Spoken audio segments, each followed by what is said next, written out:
Freedom isn't just something that belongs to a country or nation. No, freedom is God's idea. Don't ever forget that God is the inventor of freedom. And freedom is something that right out of the gate, as we open up our Bibles, God offers to mankind. Because God instantly gives freedom to rule. And He gives freedom to name literally all of the animals. He gives freedom to fill. He gives freedom to multiply. He gives freedom to plant and freedom to eat.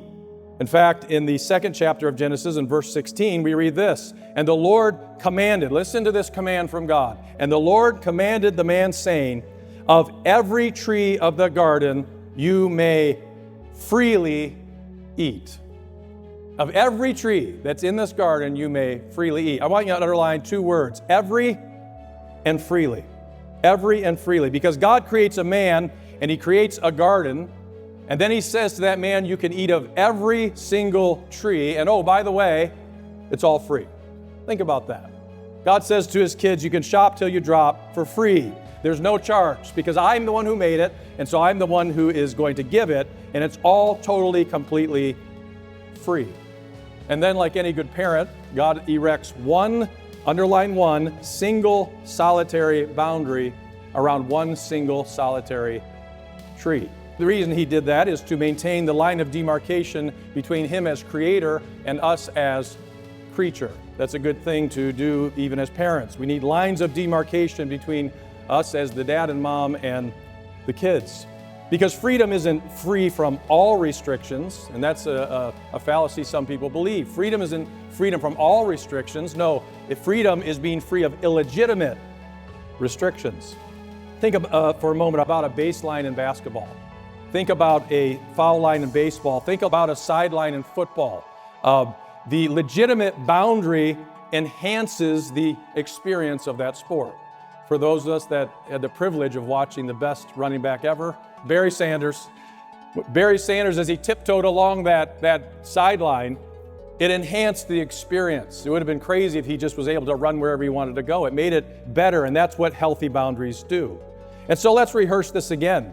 God says that of every tree you may freely eat. So I want you to think for a moment, if there were 1,000 trees in the Garden of Eden, they could eat of 999 trees.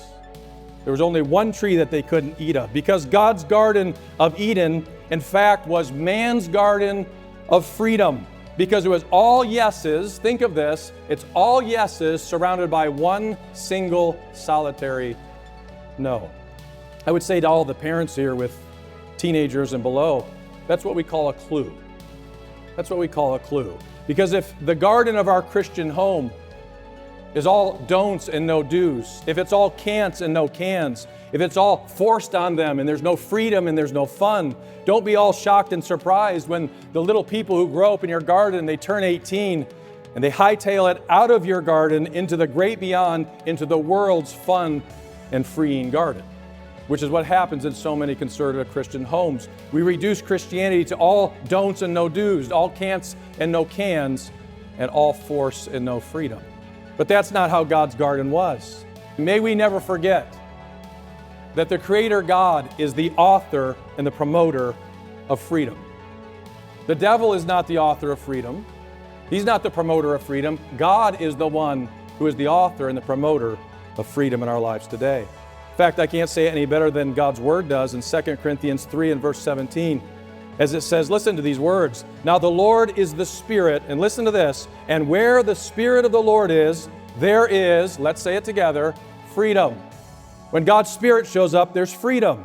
Paul says that a sign that God's Spirit is present is freedom. Isn't that great?